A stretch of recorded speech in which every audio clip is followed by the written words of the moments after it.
Yo, I'm glad I gotta shuffle this now. Bro, you gotta. Jesus. Janky. To play Dockside. Oh my god, my mic has been off this whole time. Yes. Oh. Shit. Nice to meet you. My bad, y'all. No, I can't play that. That's like wedding ring. Super nice elephants for your trouble. I'm gonna counterspell that. Now I'm pissy. Dead. Trying to keep you under control here, but your deck is honestly a little bit silly. It's a little bit silly. I know it's silly. It's a big kingdom. It takes a while to get it up and running. There's only one person to blame for this kind of behavior. I will never play against this deck again, gladly. So I'm gonna respond. Doesn't look like you got the cash. Is this the right play? We'll see. Wow. This game is gonna shape out to be cool. No, it's not. Ah! No! Welcome to Ace's Tavern. You ever wonder why a mother bird chews up the worm and spits it into baby bird's mouth? It's easier to digest, much like these Commander game recaps. What can we learn? Can we be entertained? Let's find out. Let's introduce our contestants. A 5C wizard with 6 spells in his pocket. He's pissed because he can't see anything to the left. It's Garth, One Eye. This nasty bug is hooked on that sweet keyword soup. It's Kathril, Aspect Warmer. It's Tom Cruise, Last Samurai. Matt Damon with long hair. Ewan McGregor. Isshin, Two Heavens as One. And last, he's back. It's Kenrith, the return. Thank you. Thank you, Kenny. Thank you, ladies and gentlemen. It's a beautiful number we're gonna play that we recorded. Ace's Tavern.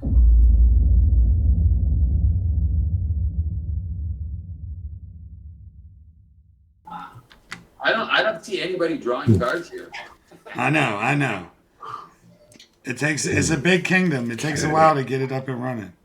Yeah, I'm gonna tap it, pay life. It's one of my favorite moments from the early game that cracked me up. Crispy cracks a fetch land and starts searching off the top.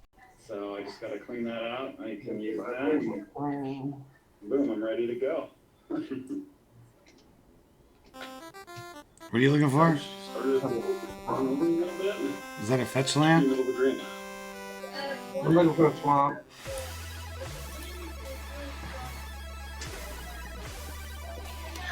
Apparently I'm a highway. Let's walk for it. Yo, I'm glad I gotta shuffle this now. Bro, you gotta. Jesus. Well, you gotta just flip your deck upside down. But this is great. This is very theatrical. At this point, yeah.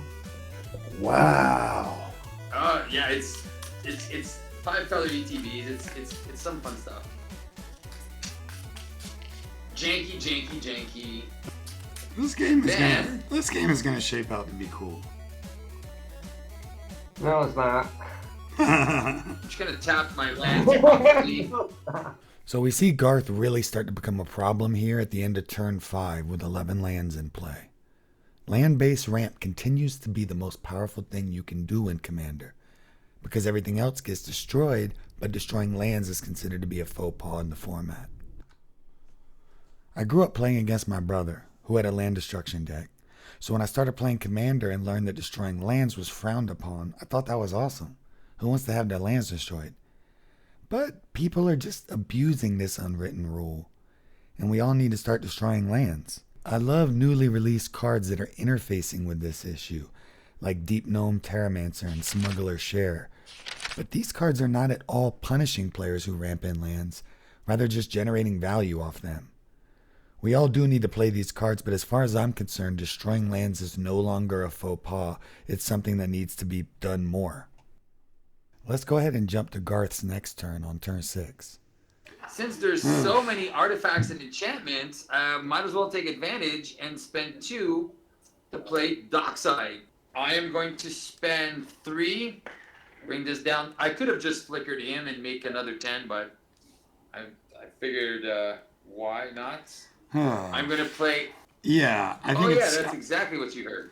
I think it's kind of over. He could just flicker the Dockside every turn. He just kind of chose Yeah, not to do it. yeah, I was gonna say, I think it's over. Yeah. Yeah. So there you go. Should we call it? Let's at least And I get. only have 5 cards left. Right. So a couple things here. I don't know if it's just me, but as soon as he chose to not flicker the Dockside and pointed out that he could, the game was functionally over. It's been less than 30 minutes. We're at the end of turn 6, and I immediately became salty here for 3 reasons. One is Dockside. This is a card that when I started playing, I was like, I have to have this card. I got it. I jammed it into every red deck, and now I'm to the point where I've pulled it out of every deck except 2, and I just can't help but feeling a certain type of way when it hits the table. Salt number 2 is that the deck is not power level appropriate. He described his deck as Janky. but what he meant is that he's running a lot of tap lands.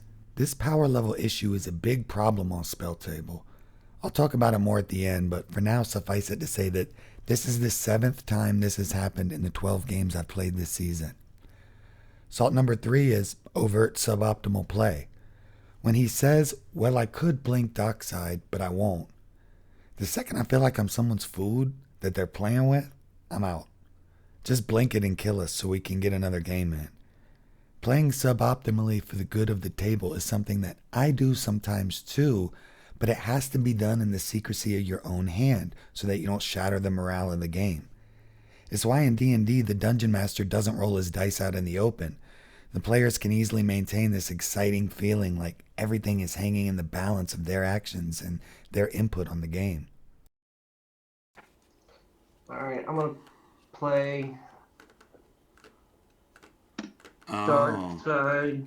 Oh, look at you, Doxies. Yeah. Oddly enough, I'm actually glad to see another Dockside come at this point. And Crispy has a huge turn and has Kazul, Blade Historian, Sun Titan, Scourge of the Throne, amongst some other things. That was a nice, sexy turn. You done?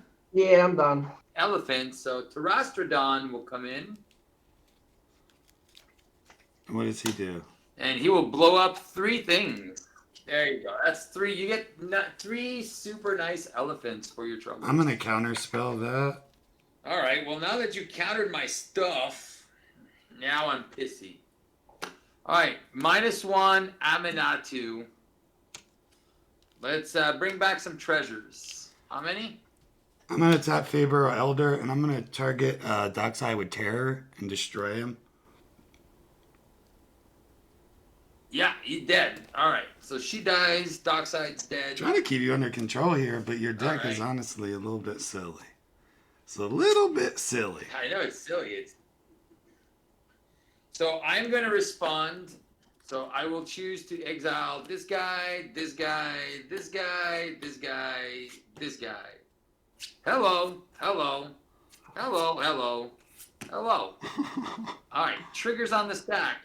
But there's only one person to blame for this kind of behavior.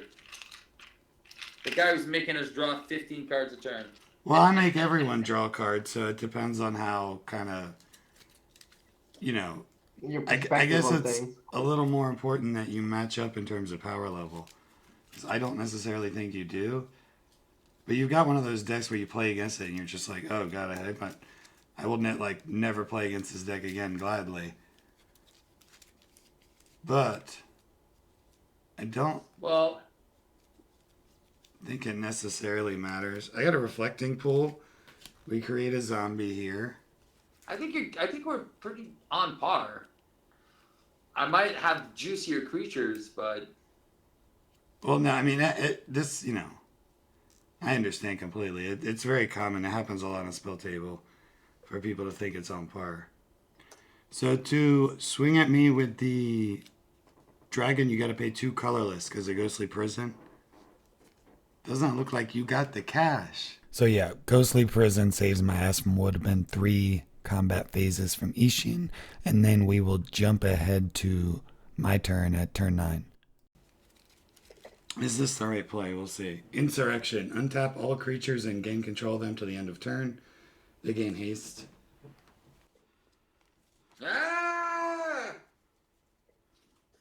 no. I'm gonna swing it. Oh no!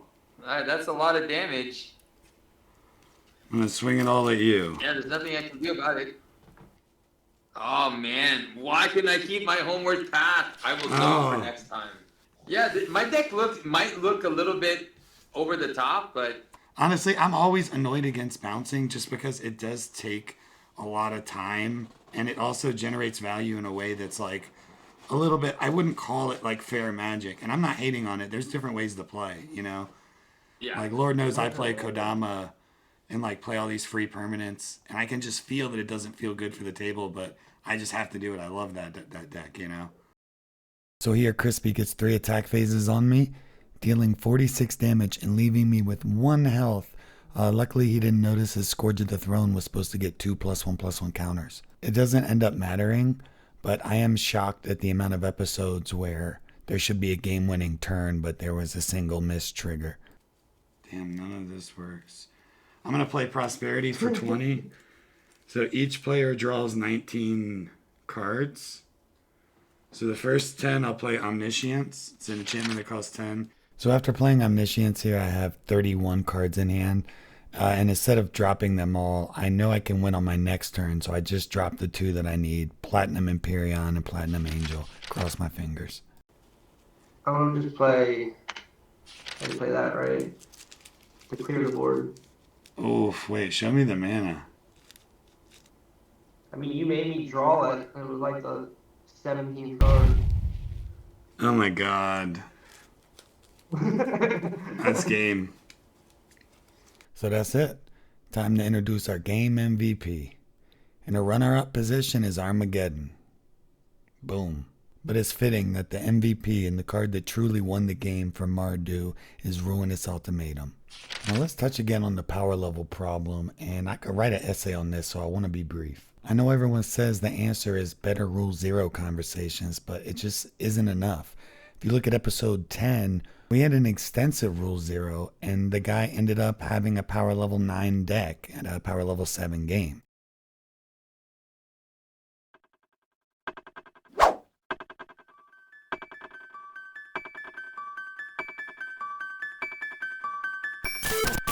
Well, that's it for episode 12. I'm hoping to produce 2 or 3 more of these Story of the Game episodes by the end of the year, and I have some plans for the channel in 2023, including a regular streaming time.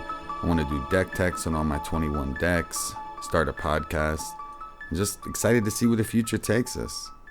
Thanks for staying to the end, and remember, the brave only die once, but a coward dies 1,000 times. And I'm out. Ace's Tavern. Ace! You son of a bitch. You fucking bastard. I will never play against this deck again, gladly. Oh my god! Now I'm pissy. That's fucked. It's so fucked. Holy shit. Holy fuck. Good, Ace. That's very great. I am incredibly dead. I know. This game is going to shape out to be cool. No, it's not. I'm gonna hit you.